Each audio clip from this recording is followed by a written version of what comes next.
सुल्तान मोहम्मद अल मारूफ सुल्तान राही 1938 को भारत के शहर सहारनपुर में पैदा हुए और क़याम पाकिस्तान के बाद पाकिस्तान मुंतकिल हो गए। सुल्तान राही ने 1971 में अपने फिल्मी करियर का आगाज किया। पंजाबी फिल्म बशीरा की कामयाबी ने उन्हें सुपरस्टार बना दिया और सुल्तान राही और मुस्तफा कुरैशी की जोड़ी फिल्म की कामयाबी की जमानत बन गई। उनकी फिल्म मौला जट ने बॉक्स ऑफिस पर कामयाबी के रिकॉर्ड कायम किए। उनकी दीगर कामयाब फिल्मों में साला साहिब, वैशी जट, शेर खान, शोले, आखिरी जंग, जर्नैल सिंह, शेरा दे पुत्र और दीगर काबिल जिक्र हैं।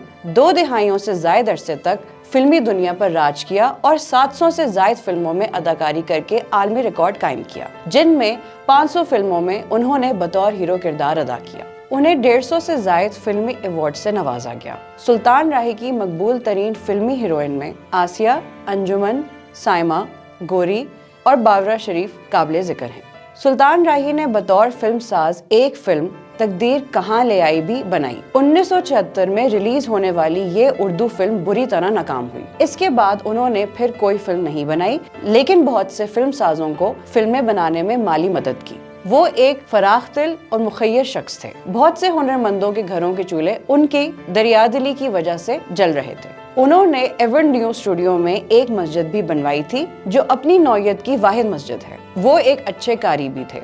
जब वो कुरान पाक की तिलावत करते थे तो एक समा बन जाता था। सुल्तान राही को 9 जनवरी 1996 को गुजरावाला के करीब नामालूम मुल्जिमान ने फायरिंग करके मौत के घाट उतार दिया था। वफात के कोई 4 रोज बाद उन्हें सुपुर्द खाक किया गया। नमाज जनाजा में वो लोग भी शरीक थे और धाड़े मार मार कर रो रहे थे, जिनकी सुल्तान राही खुफिया तरीके से मदद किया करते थे। मजीद अपडेट्स के लिए देखते रहिए vnews.pk।